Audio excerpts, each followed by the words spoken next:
Good morning, everyone. Today, we're going to talk money. Chances are your money situation isn't optimal. And today, I'm going to share my story with money, where I came from, where I'm at today, and where I'm going on this episode of the All Around Growth Podcast. And this is a show where we talk about how and why we're building the lives of our dreams. And this is episode number 79 of the All Around Growth Podcast. And my name is Rob Kaiser, and I am your host. Today is Friday, January 8th, 2021. And like I said, we're going to have the money talk. I figured that since I go around talking about Dave Ramsey quite a bit and have attended Financial Peace University several times and am now a coordinator for Financial Peace University courses, it might be a good idea to share my own history with money. And that goes back all the way to, childhood. And I was born and raised in an upper middle class suburb of Cleveland, Ohio, on the west side. Everything for us growing up was fantastic. We had a wonderful family life. My brother, my sister, and I'm the oldest of three. We wanted for nothing. We attended private Catholic grade schools and made our choice of where we wanted to go to high school. I decided to go to the public high school to play football with my uncle, who was the head coach there, and my brother and sister followed suit, but that's another story for another time. I had jobs in high school. We didn't really have an allowance. I remember doing chores and kind of earning money, and I remember my parents, took us, or my dad specifically, took us and opened up a bank. I forget the name of the bank, but I can remember the building. It was a strange white building. And it changed hands several times throughout the years. But, I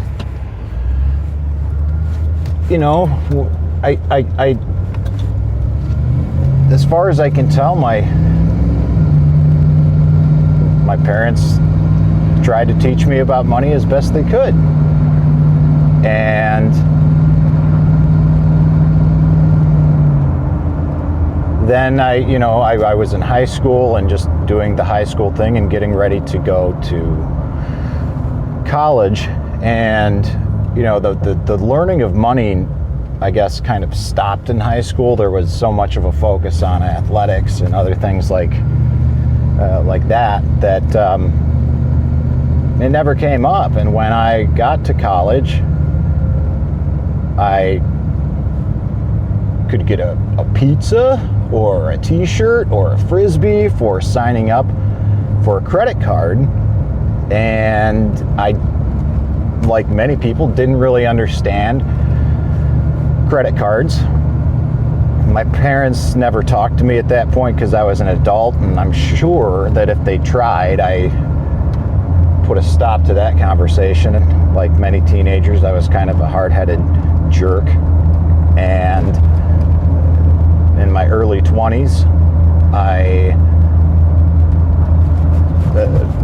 structured my internship so that I could move out to Colorado and stay there.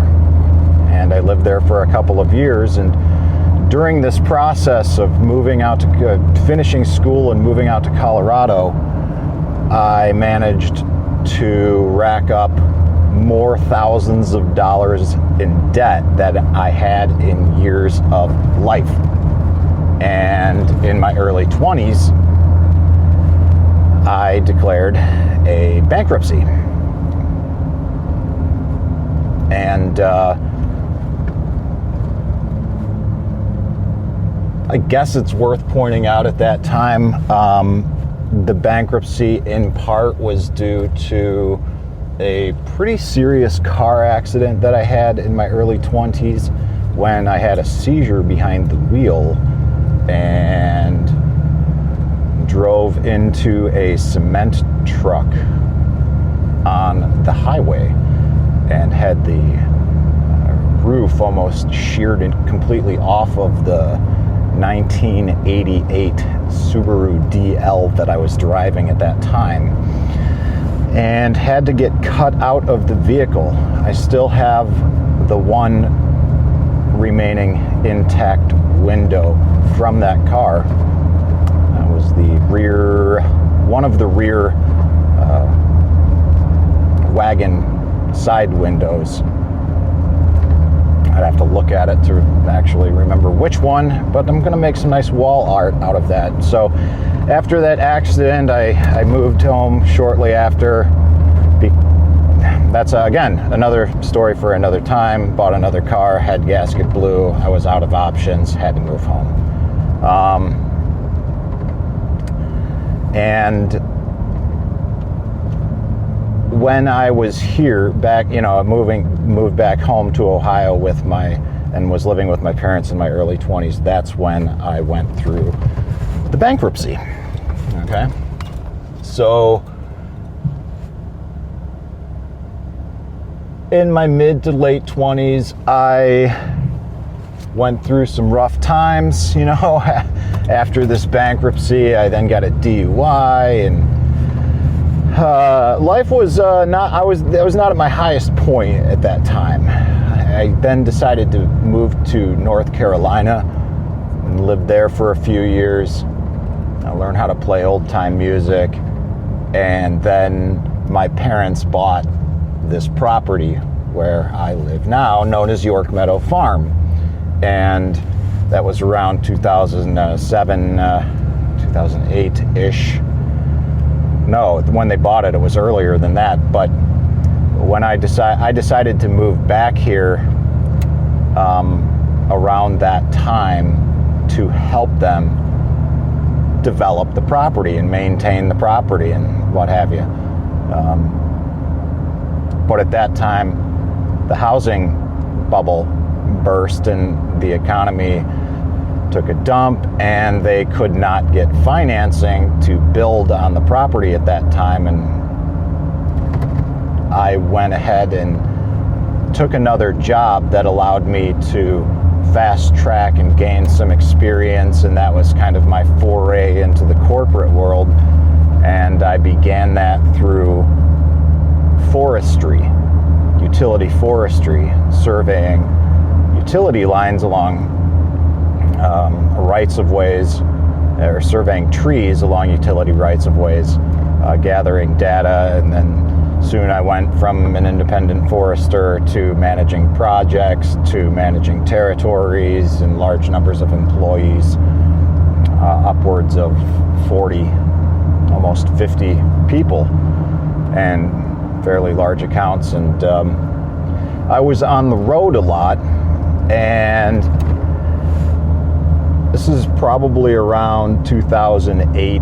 Yeah, like I said, 2008, when the housing bubble burst. And by the time I was on the road and moving forward with management, it was around 2009 and 10. And I was listening to a lot of talk radio. And when you're traveling and listening to talk radio from town to town and listening to the news and such, all of a sudden I noticed that the news started sounding the same, and I was looking for something different to listen to because I couldn't take it anymore. And that was also the beginning of the transition of my mindset from, about government and my kind of what I was, the changes in my mind in government. I was kind of a Democratic leaning individual at that time, and when I went into the corporate world, I became Johnny Republican and became a good conservative. Now, like I said, I was looking for a break from all this talk radio, because even then I could see that it was all the same. It was all a joke. So I began listening to Dave Ramsey on the radio, and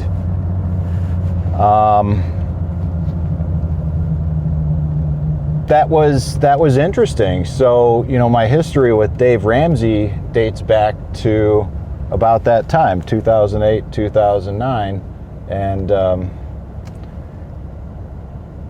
that was a good option. It was a good option to take a break from the politics and the sports talk radio.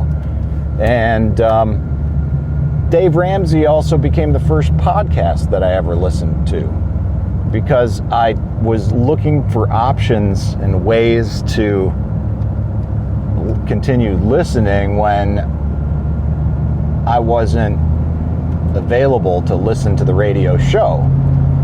So I continued listening to Dave Ramsey's podcast in 2011 while living in California, pretty much all the way to 2013 or so, when I was doing the last project that I did in the world of forestry in Texas.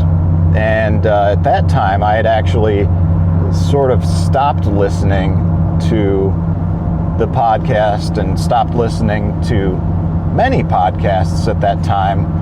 I had begun my deep dive into the world of permaculture, and I had actually begun creating content under the name of the Nameless Wayfarer, because of all of the traveling and journeying that I was doing, and I was trying to get back into the habit of writing and blogging that I had done in the past, but house it in a way so I wouldn't lose it. Now I've done this this kind of thing several times, and I've got content everywhere. So I'm looking to, hopefully grow and develop a website which I've secured, called robkaiser.me, which is basically the story of my life. But basically, during that last project in Texas, I had previously scheduled a backpacking camping trip to Capitol Reef National Park in the backcountry of Utah with my friend Rick. Flew up to Denver with my gear in September, and from Denver we drove to Utah. And on the way home, at the tail end of the trip, I suffered a series of seizures, and by the time we returned back to Denver, Rick thought I was sleeping on the drive home, but it turns out I was having a series of seizures, and I had locked up and basically had entered into a series of status epilepticus. And I was medically induced into a coma at that time in September of 2013, late September of 2013, and my final project in Texas drew to a close a little bit earlier than anticipated. Now I've got to wrap this up real quick because I'm pulling in here to work. But at that point in time, to get back home, I had stuff in storage in California. I had stuff in Texas. I, just like any normal person, used credit cards to get all of my stuff back home and move back home in October of 2013. Now, I also used those credit cards to fund my time chasing other people's dreams from 2014 to 2016, largely driven around the ideas of permaculture and small farming. And in 2016, I realized that this was not sustainable. So in August of 2016, I experienced burnout 2.0 in my life. And burnout 1.0 is part of what led me to end up making the decision to move to California. So, I experienced burnout 2.0 in August of 2016, and I end up making the decision to attend Financial Peace University for the first time in January of 2017 at a small church in a small town called Wellington, because that's just where I found it. I had a burning desire to attend it, and Wellington was kind of a haul, but I decided to do it anyways. Financial Peace University 2.0 was at a local church called Heartland Community Church here in Medina, and I had such a good experience the first time that I decided to seek it out in advance, and I found a local church and had a wonderful experience with the coordinators there, so much so that I returned for a second class the next January in 2018. And I didn't take it real seriously the first couple classes, even though I returned in 2018. Part of the reason I returned was that I knew that making this a lifestyle was going to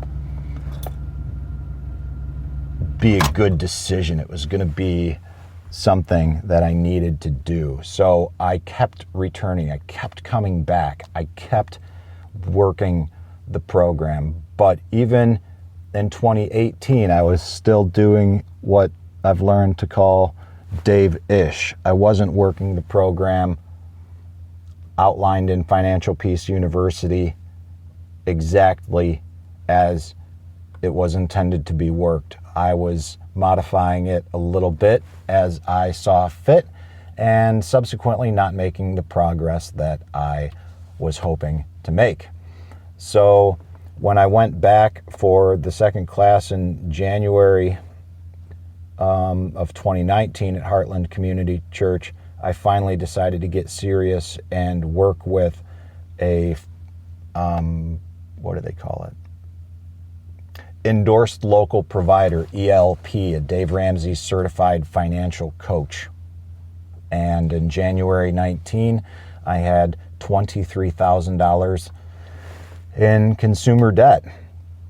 And by the time January 2020 had rolled around, after working with a coach for 12 months, I had made pretty good progress on paying off my debt, and I figured that I could either go through another class or I could take the initiative and become a coordinator at the new church that I had just become a member of the year prior.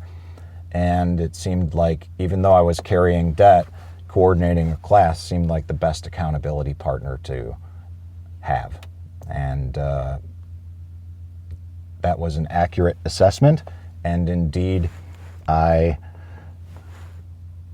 did so by I'm getting a little distracted because someone is pulling up, and I'm going to pretend like I'm on the phone while he pulls up, while I give him a friendly wave. But yes, I was indeed correct in understanding that coordinating a class would be the best accountability partner.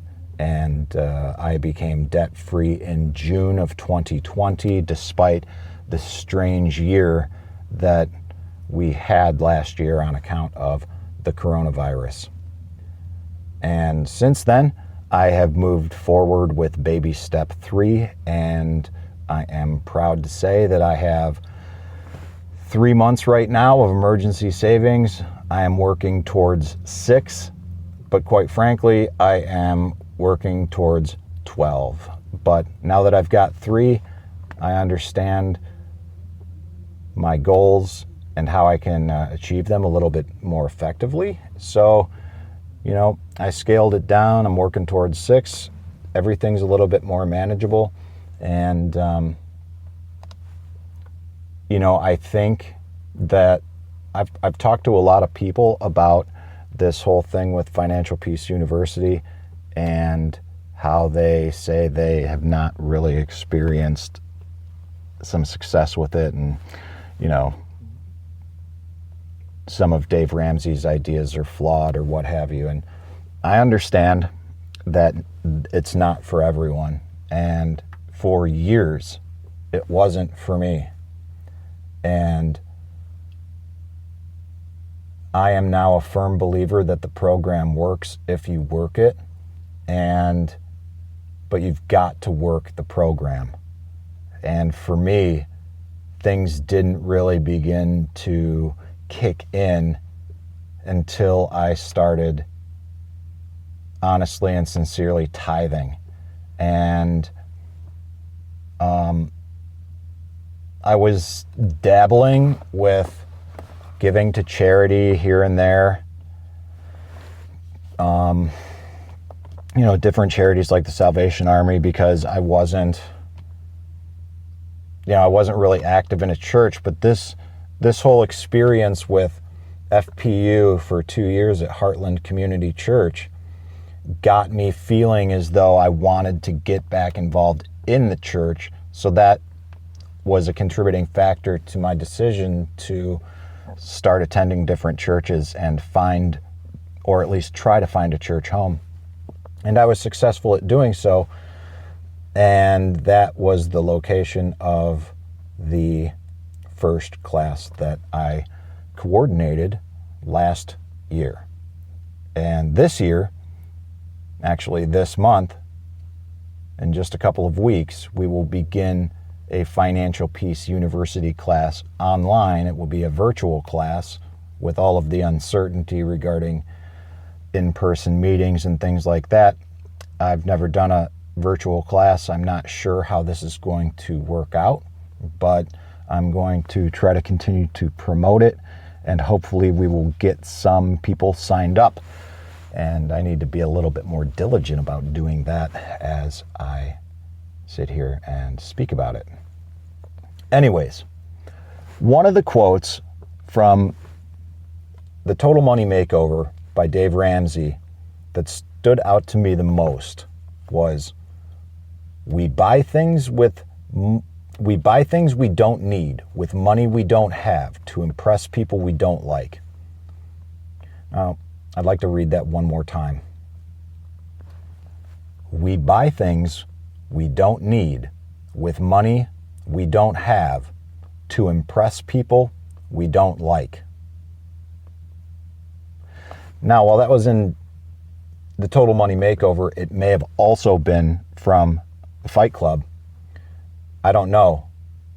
But man, if that statement doesn't ring true, I don't know what does. Anyways, guys, I hope that this episode was a valuable use of your time. Hopefully that gives a little bit more insight into my own situation, my own story with money. That's where I came from. It's where I'm at today. Oh, where am I going? I'll tell you where I'm going. I've really come to embrace Dave Ramsey and everything with his program and his various programs and everything that falls under that Ramsey team umbrella. I've begun listening to so many different people on his team, like Chris Hogan and Ken Coleman. And Chris Hogan has got a book that I haven't read yet, but it's called Everyday Millionaires. But he's got a podcast, and I enjoy listening to it. And I also enjoy Ken Coleman's podcast, which I recently found, which is helping me utilize and implement additional tools on finding your purpose and finding my purpose, that is. So check those guys out. Check out everything from Dave Ramsey and Lampo Enterprises or Ramsey Solutions or whatever he calls himself now. I'm a firm believer, and I'm a big supporter of everything that he does and the people that work under him and the principles that guide his business. So where am I going with my money story? I'm going to be an everyday millionaire. So that's the plan, and I'm sticking to it. So again, just got distracted because we got some people walking around out here. I'm here. I've got to get to work. But anyways, I hope this episode was a valuable use of your time. When I talk money, I just want to make sure that, I'm transparent with my own history about it so that people know where I'm coming from and the direction that I'm headed. So, yeah, hopefully you enjoyed the show. If you did and you'd like to provide a little bit of feedback, go to the show notes, scroll down to the very bottom, and you'll find a link where you can click to rate and review the podcast. That helps. That'll take you to Apple Podcasts. You can give a 5-star rating, or if you feel so inclined, provide a written review. All of those things help the show, and I truly appreciate your support. If you have a question or any feedback for me, drop me a line at allaroundgrowth@gmail.com. And last but not least, I'd like to encourage you to join the community on Telegram Messenger. On your desktop, you can just type t.me/allaroundgrowth in your internet browser. You'll find us there. Or if you've got the Telegram Messenger on your smartphone or tablet, just search for All Around Growth and you'll connect with our small but awesome group. All right, this is Rob Kaiser, and you've been listening to the All Around Growth podcast.